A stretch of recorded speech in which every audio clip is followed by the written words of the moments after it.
नमो भगवते वासुदेवाय।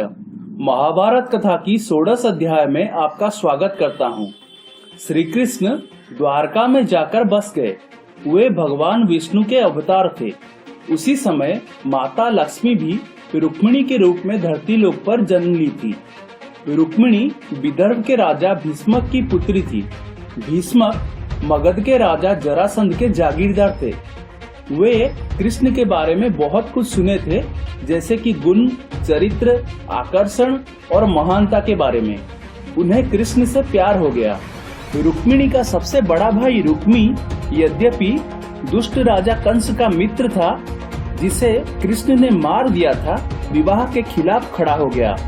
रुक्मिणी के माता पिता रुक्मिणी के विवाह कृष्ण से कराना चाहते थे, लेकिन रुक्मी उनके भाई ने इसका कड़ा विरोध किया। रुक्मी एक महत्वाकांक्षी राजकुमार था और वो सम्राट जरासंध के क्रोध का कामना नहीं चाहता था, जो निर्दयी था। इसके बजाय उसने प्रस्तावित किया कि उसके शादी शिशुपाल चेदी के मुकुट राजकुमार से होनी चाहिए। शिशुपाल जरासंध का एक जागीरदार था और करीबी सहयोगी था, और इसलिए वो रुक्मी का सहयोगी था। भीष्मक ने भी इस बात का समर्थन किया, लेकिन रुक्मिणी, जो वार्तालाप को सुन चुकी थी, भयभीत हो गई और तुरंत एक ब्राह्मण सुनंद को बुलाई, जिस पर उसने भरोसा किया और कृष्ण को एक पत्र देने के लिए कहा।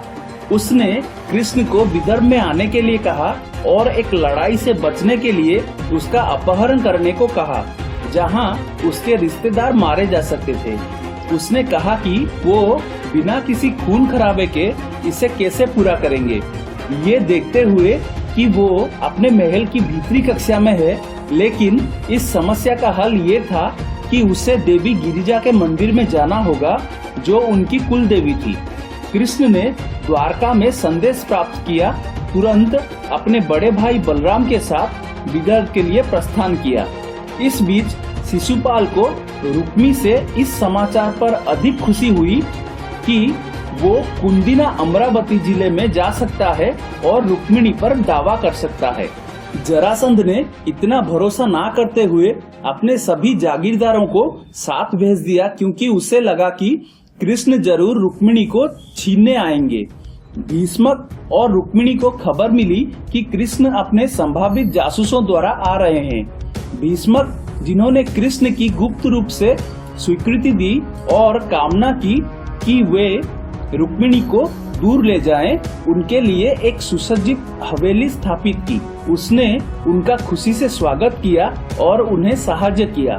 इस बीच महल में रुक्मिणी अपने आगामी शादी के लिए तैयार हो गई।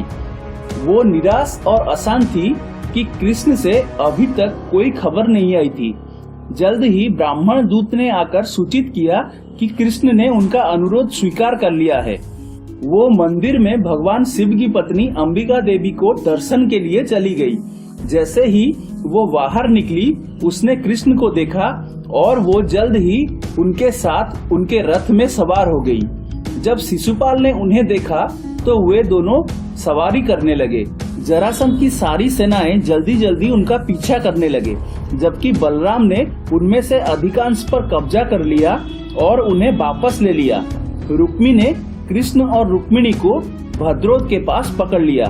कृष्ण और रुक्मी के बीच युद्ध हुआ। रुक्मी ने रुक्मिणी के लिए अपमानजनक और आपत्तिजनक शब्दों के इस्तेमाल किया, जिसके लिए कृष्ण उसे मारने वाले थे। रुक्मिणी कृष्ण के चरण में गिर गई और विनती की कि उनके भाई की जान बख्श दे।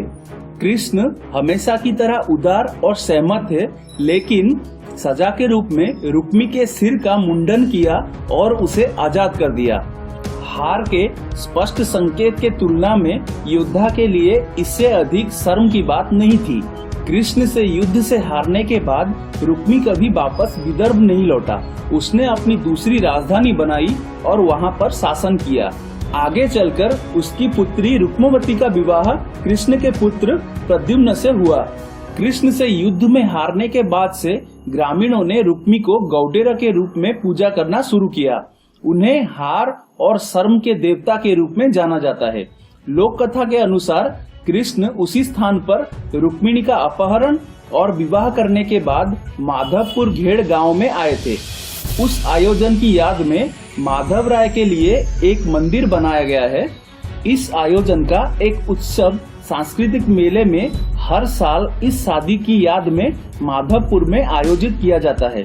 द्वारका में कृष्ण और रुक्मिणी का बड़े ही धूमधाम और समारोह के साथ स्वागत किया गया। जय श्री कृष्ण।